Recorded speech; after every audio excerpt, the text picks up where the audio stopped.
Have a child that's covering up a lot of mucus, what do?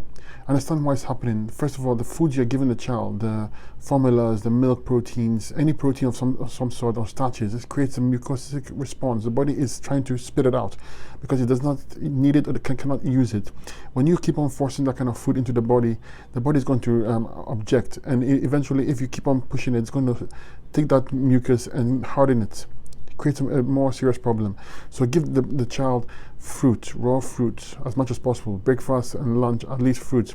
If you have to give them some solid food, you can take sweet potato and boiled sweet potato. That's good.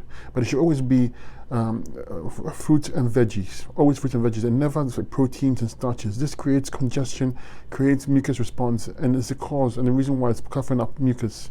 You want to get the child lymph system moving properly with the fruits and the juices, fruit juices. And this is how you get the child healthy and thriving.